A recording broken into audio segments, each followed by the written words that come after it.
Good evening. Well, it doesn't seem as if it is particularly good in some places, but I hope it is good with you. Thank you for joining me. Lovely to see so many people. So it's great to see you all there, Kaz, Samantha, Peter, Pat, Mary, Anne, Sue, Teresa, Sue. Oh, lots of Sues. Mary. And great to see you all. And I've got, if you recall, if you were with me on Sunday when the new collection launched, which was the Winter Forest Scene and the Snow Globe and the Merry Christmas, so beg your pardon, Happy Christmas banner, I said that I was going to do a different card with the Winter Forest Scene, which is what I am going to do today. These are the dies that I'm going to be using. So we've got the Winter Fir, which is the fir tree. We've got the Winter Forest Scene. We've got a sneaky little one come in there as the snowflake panel.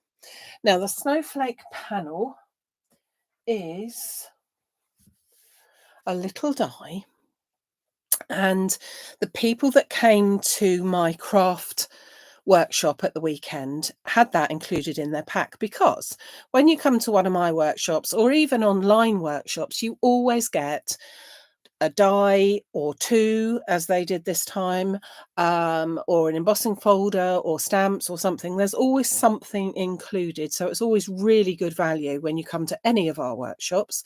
And everybody had the snowflake panel. It's hiding underneath here, so let me show you. This is the snowflake panel. So it's about sort of 9 centimeters long, and you have got 4 snowflakes in there. 2 of one size and 2 small ones, cutting out a really pretty little snowflake, and just ideal to add as an embellishment. So we've got the Winter Fir here. We've got the Winter Forest Scene, which is this one here, which we used as the snow globe. And then I've crept in the Shadowed Sentiments Merry Christmas from Creative Expressions. Can't quite see that one so well, but very worthwhile. And I will bring this back in later, but we also just remind you that our next YouTube live is on Sunday at 6 o'clock UK time, and we've got a new easy frame. It's not a Christmas one, it's a really versatile one, and lots to show you that you can do with that one. But in the meantime, let me show you with this really lovely card. Everything that you see is available over at maximumcrafts.com, so don't forget that's where you can go if you are looking for anything.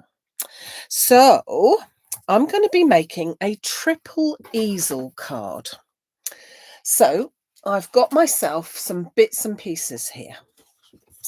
Now, first of all, I'm going to go with that piece there. So this is a piece of card which measures 25 centimeters by 18. It's virtually a 5x7 card. However, it will fit within a 5x7 ordinary envelope, but I've measured it slightly different rather than doing a 5x7, and purely because I need to cut one section into 3 separate and the same size pieces. And I actually found it so much easier to do it in centimeters by measuring it this way. So 25 centimeters by 18. Going to bring in my scorer. This is a piece of hammered white card. So along this long edge, which is 25, I'm going to measure and score at 12.5 centimeters, which is halfway. Okay, then I'm going to turn this around, and I'm going to take my cutting blade, and I'm going to be cutting along this edge, which is 18 centimeters wide, every 6 centimeters. So at 6 and at 12, which then will give me 3 equal parts, which are all 6 inches wide. I'm going to use my trimmer blade, so you couldn't do this within a guillotine type style, but obviously you could use a craft knife instead if you wanted it, if that's all you've got. So I'm going to take, first of all, my edge of my card to 6, hold that in place, and I'm going to bring my cutter down to the first score line, or the only score line that I've put in there. Okay, so I'll bring that down to there. Then I'm going to move my card along to the 12 centimetre mark.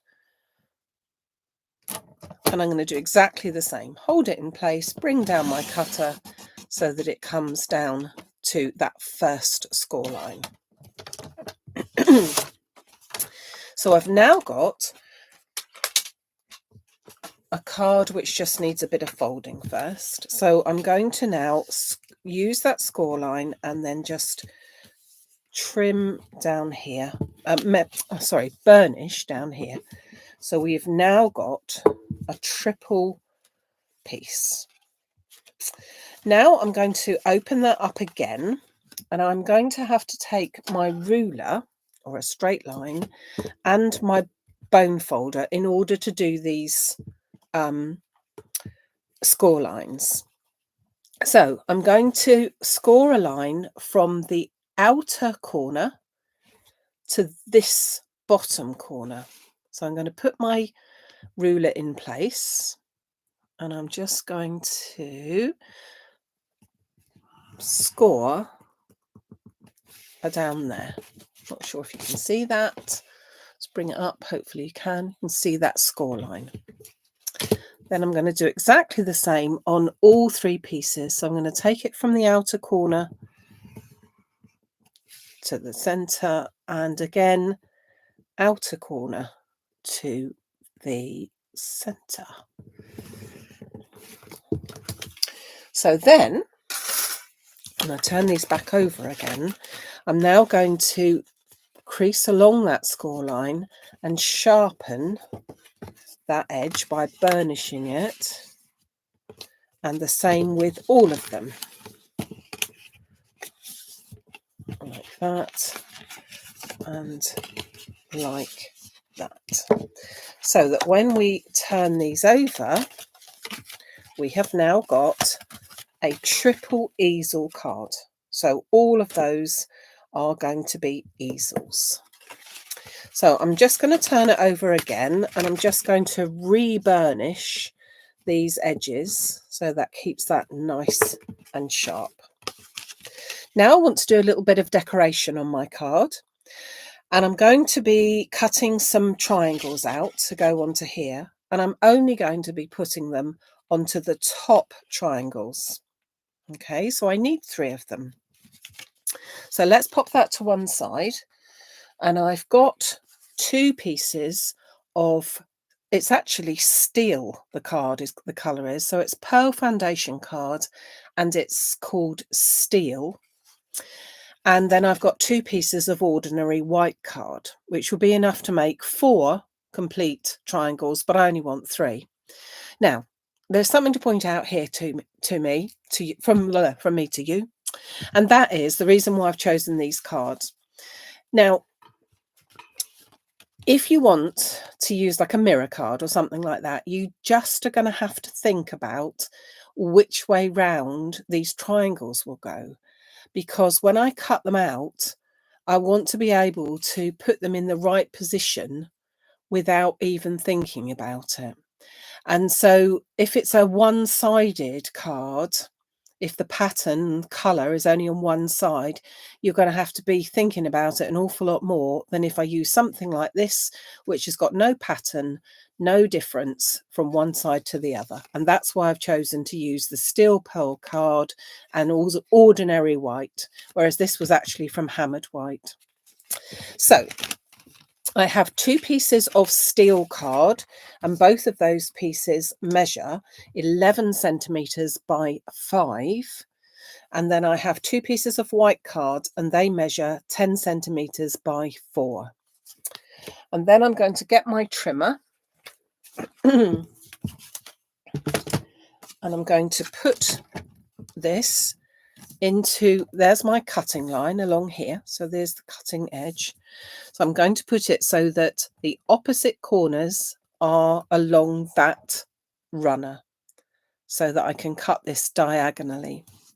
Now I'm going to hold that into place, and I'm going to start with my trimmer in the middle of that piece of card. And the reason why I'm doing that is that if I didn't, I do run the risk of, as it's going to go on an absolute corner, the risk is that this blade would catch and then buckle up the pieces of card. So if you start it in the middle of your card, just going to measure those bits up there. If you start it in the middle and then go up and down, you have no chance whatsoever of buckling those points because you want them to be nice and sharp. And the same with the white pieces. So again, we're going to put opposite corners down onto my actual running track. Put the blade halfway and then just run that through. Oh, can't pick it up. And the same with the other piece. So as I said, this actually makes 4 pieces, 4 triangles, and I'm actually going to only be using 3, but that's okay.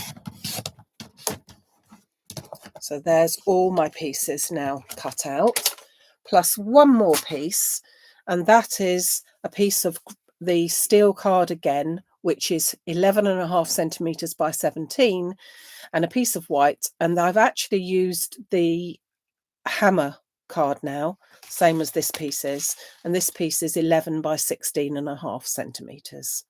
Now our lovely June will, I know, endeavour to sort out and make the instructions for you, but she's got a poorly arm at the moment, so she's a bit on compassionate leave, I reckon, because we're very passionate about our June. Yeah, I know she just said when I can, so please don't you can stop and start this video afterwards to know what the measurements were, but we're sort of leaving her well alone. We want her to be getting well, and yeah, everyone's sending their best wishes to you, June. So just, you know, give it a chance. We know that it will be a little bit later, maybe next week, before we get to see the written instructions for those, but I know she will when she can.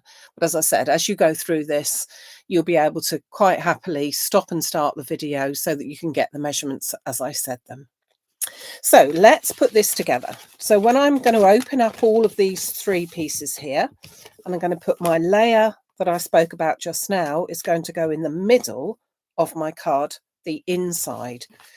And the reason why I'm putting that in there is then it just all flows nicely. It just all blends in beautifully. So my steel piece goes in first. And just to remind you that this piece was 11.5 by 17. And then my white piece, which was 11 by 16.5, is going to go straight down on top of that, leaving us with a little border all the way around. Then we're going to take that back over again, and I'm going to make my panels. Now, as I said, because I've cut these all out and they can work either way, just need to check which way it is that we want them to work. So I need my triangle to be up there, and therefore then this one to be in there like that. So I'm going to do 3 like that. So let's just put, so you can see what I mean, that if I had used a single-sided piece of silver mirror card or something, I would be stuck now if I had actually possibly stuck if I'd done them round the wrong way, because they have to be that way. So that's my piece there, and that piece is going to go on. So you could obviously do patterns or whatever if you wanted to do this type of card for another occasion, but this is making it into a Christmas card. Don't forget, 25th of September today, so 25th of December, and this time then it will all be over, won't it? So just pop that into there. Whoops, squashing the glue out. So the silver kind of blends in with my grey there, doesn't it? With my grey background. Let me just show you what that looks like there, so you can see that that is just your triangle. So those pieces we don't need, but we can bring this back in again. And now I need to attach each triangle.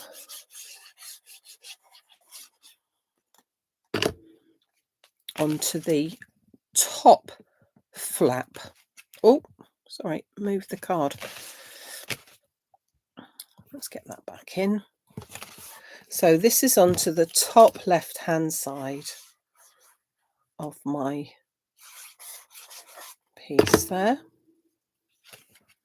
Another one there. And then finally this piece here. I've used the silver because it's sort of more subtle. I didn't want anything too in your face for this one. So all of those pieces are in place. Now let me bring over, hold on. Oh, sorry. Bashing and crashing you. Bring over all my pieces that I've already cut out. So I've cut out from the steel card the front part of the winter fur, and I've cut out 2 of those. I've cut out from the same piece as well. I've cut out the winter forest scene. I've cut out the background of the shadowed Merry Christmas, and I've cut out some snowflakes. We've got a selection down here. And then from ordinary white card, I've cut out the backgrounds of my winter furs and the sentiment that's going to go on to my Merry Christmas. So let's assemble some of these first. So I'm just going to put some glue onto the back. I've got I was mucking about with this earlier and I've got a blooming blob of glue, as you can see. I need to clean that off. I squeezed it as I was putting it down. Silly me. So this is designed to fit exactly over the top, and it's supposed to be showing you that you've got the snow on the back there. So let me just press that down. That's your winter fur. And as I said, I'm doing both of these.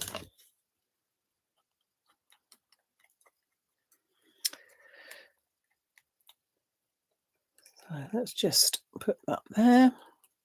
Now, this weekend on Saturday, I'm welcoming a huge group of you, which I'm so excited to show you the card that we're going to be doing with the 3 die sets. As I said, did I or did I not just say, when you come to one of our workshops, you get excellent value for money.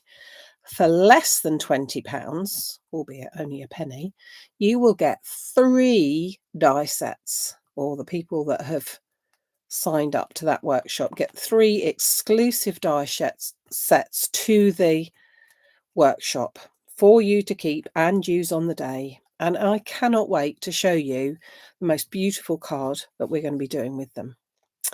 So there's our 2 covered in snow winter furs.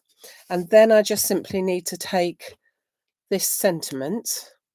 So you cut out the shadow, and that's 1 die for the shadow. And it's also 1 die for the sentiment. But then when you take that out, the die has actually cut out 2 separate words.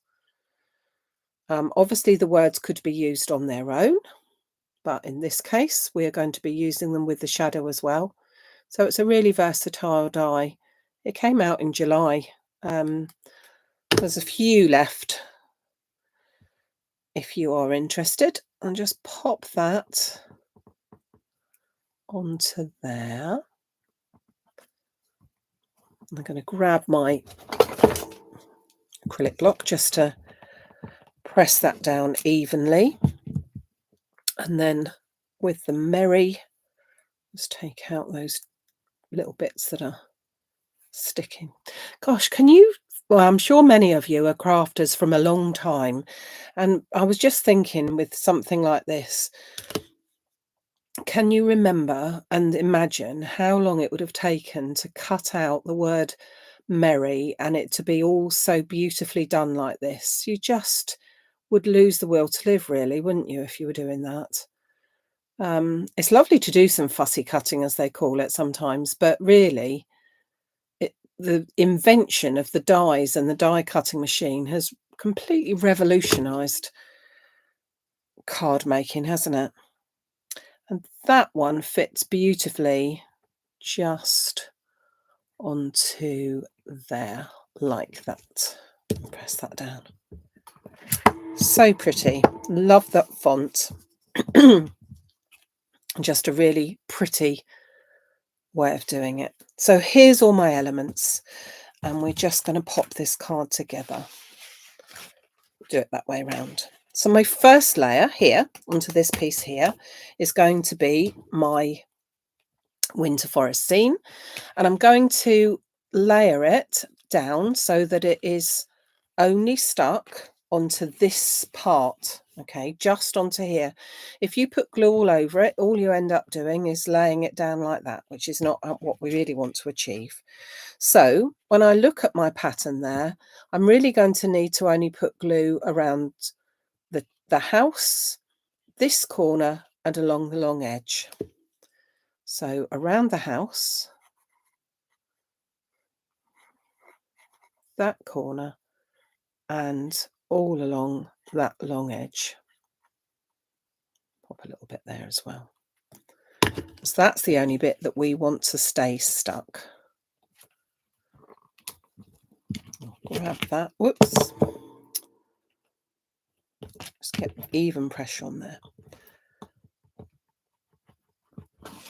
And then when we lift that up, that is lifting so that you are not, it's only stuck on this bottom bit. Okay. Then our next layer is going to have the Merry Christmas. And again, we only need to put glue onto the bit that's going to be on that bottom corner. So more or less, it's from about the H forward. So from about there, just on the bottom, on the word Christmas. And again, we put that on there, keeping it nice and straight. And then just stick that into place. So again, that when we lift that up, that's not stuck to the back piece, if you can see that. And then finally, at the back, we've got our trees. Now I think we can go for one that is, we've got to bear in mind if it's going into a envelope, of course, that we don't want it too big. So we're going to go in like that, and we can trim off some of the bottom. I can grab our scissors. We can trim off some of the bottom of that tree so that it just sits there like that. Again, just onto that corner. And then the other tree, I'm going to bring that one in and trim even more of that piece off. So it's down flat there. And then that acts as if we've got the two different size trees onto there. And then, as with any easel card, we need to put some little stoppers in. So I'm going to put the stoppers in as my snowflakes. And I think I'm going to use the small ones for this, to be honest. And I'm going to take a 3D, very sticky, 3D glue dot or glue spot. That's something like the sort of thing I'm going for. But I've actually cut them in half because I don't want a huge one. So I'm going to just pick that up on the back. And then I'm going to use that as my stopper down there, so that when we open it, that acts as my stopper. And then I'm going to pick up another little one there. That one's going to stay there. And then one more with another snowflake. As I said, I'm using the smaller ones, but you could use any of them. It just gives it a sort of a, it all goes in with it really, doesn't it? So when I look at them, when they're open, that even looks quite attractive that there's the 3 there. But then when I want to put them up, they are just all the 3 little stoppers. So your card, see if I can show you this. Hold on a second. Let me just move things out of the way. So your card as it's open from the top will look like that. So you've got your snowflakes showing. Then if we hold it up, you can see that they're quite nicely the different sort of depths of your easel. And again, as I said, I've done this card once before about 3 years ago with a completely different concept with penguins, I think it was, or something like that, or gnomes maybe. But I think that this lends itself, and these dies you may already have in your stash or something very similar. You may well have the winter fir, and you may well have your well, winging its way to you would be the winter forest scene and a sentiment, and then your little holders. And then when you shut that all down, it's a fairly flat card and it should fit into a 5x7 ordinary envelope. Okay. So it's different. It's different. I think it works well with the colours that I've used, and I hope you've enjoyed watching it. As I said, for those of you that like the instructions that June writes out, and who doesn't, they are going to be a few more days, so don't sort of panic over that. But you can always watch this video back at any time and stop and start so that you can grab the measurements as you go along. They're really simple, nothing difficult at all. But I think that's rather nice, even though I say it myself. Yeah. Yeah, I just noticed Anne was saying about fussy cutting. No, I can't be doing with fussy cutting really. But as I said, can you remember when you did have to do the fussy cutting for that sort of thing? Well, you just wouldn't have done, would you? It would have been a stamp and then straight and then, yeah. But now we've got it beautiful. So thank you so much. Thank you for joining me. Oh, yes. Well done, Sam. Thank you. Thumbs up. Very important. Thumbs up. Can see a lot of you have already done it. So thank you. Down along this bit here somewhere, there is a little thumbs up. And if you could do that for me, that would be absolutely excellent. And if you know some other friends that are crafting friends that would benefit by a few new ideas from us, then do share this video. Share the YouTube so that we can all share the love, as they say. So thank you so much for joining me, everybody. Really great to see you. Look forward to showing you the new design on Sunday at 6 o'clock. Just the one frame, so nothing horrendous, no horrendous prices or anything like that. You know that that's not the way that I work. In the meantime, I hope you have an excellent week. And yeah, thank you for joining me, everybody. Take care till then. Thanks then. Bye.